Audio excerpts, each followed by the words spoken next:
Charting the Road to Independence.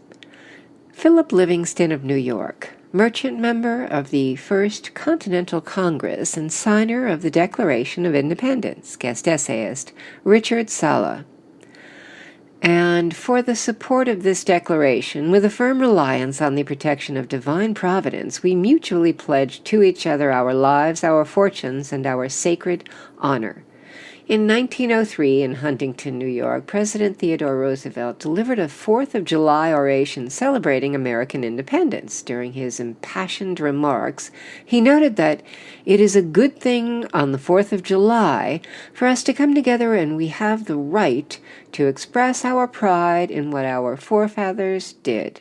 For Americans from sea to shining sea, the saga of American independence begins in July 1776. For Philip Livingston, one of 4 New York delegates to sign the Declaration of Independence, the origins of this great epic commenced some 11 years earlier, under comparable duress and at similar risk.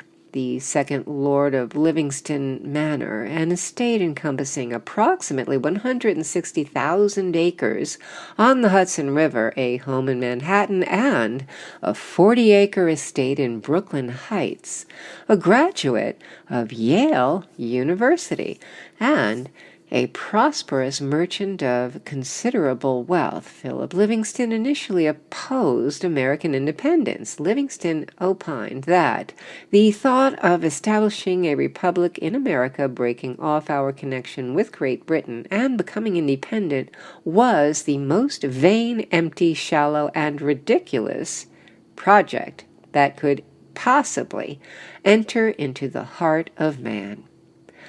Over time, and upon repeated transgressions against the colonies, Great Britain would erode Livingston's fealty to the British Crown, beginning in 1765. In March 1765, the British Parliament passed the Stamp Act, the first direct tax on the American colonies, to raise money for Britain. The act taxed newspapers, almanacs, pamphlets, broadsides, legal documents, dice, and playing cards. Stamps issued by Britain were affixed to documents or packages to show that the colonists had paid the tax.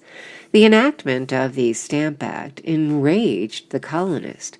Parliament passed the Stamp Act absent colonial representation. This passage defied the colonists' understanding of representative government.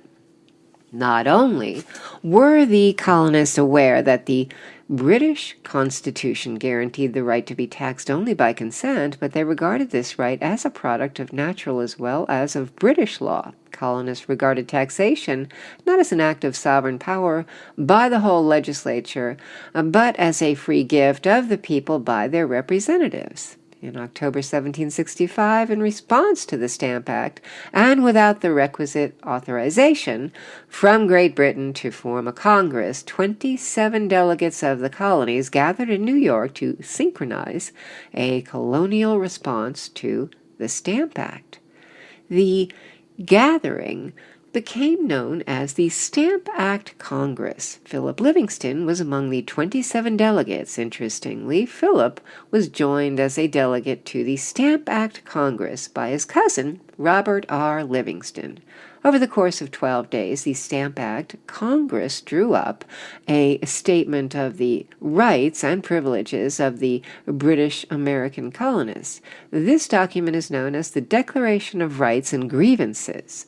The tripartite effect of the Stamp Act Congress was momentous. First, the Parliament relented and repealed the Stamp Act as a result of the unified colonial response. Second, the colonies united in a way that seemed impossible before the Stamp Act Congress. Finally, the resolutions of the Intercolonial Assembly in 1765 laid down the line on which Americans stood until they cut their connections with England in 1776.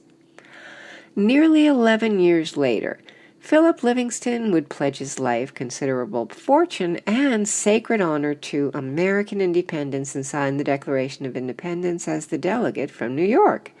As the fates would have it, Philip and Robert Livingston's destinies were once again intertwined. Although Robert R. Livingston would not sign the Declaration of Independence, he was one of the committee of 5 responsible for drafting this Charter of Freedom. In August 1776, true to his oath, Livingston would flee New York after the Continental Army's defeat at the Battle of Long Island, leaving his New York homes in the hands of the British. 2 years later, under the pressure of an advancing British army occupying Philadelphia, Livingston traveled to York, Pennsylvania, to attend a secret session of Congress. Without knowing whether the fledgling nation would survive, Philip Livingston died of congestive heart failure shortly after arriving in York. He was 62 years old. Richard Sala is a retired Marine Corps judge advocate and currently serves as the Academic Success Program Director and Assistant Professor of Law at Vermont Law School. Professor Sala teaches national security law, constitutional law, various bar preparation courses, and is the faculty advisor to the Vermont Law School chapter of the Federalist Society.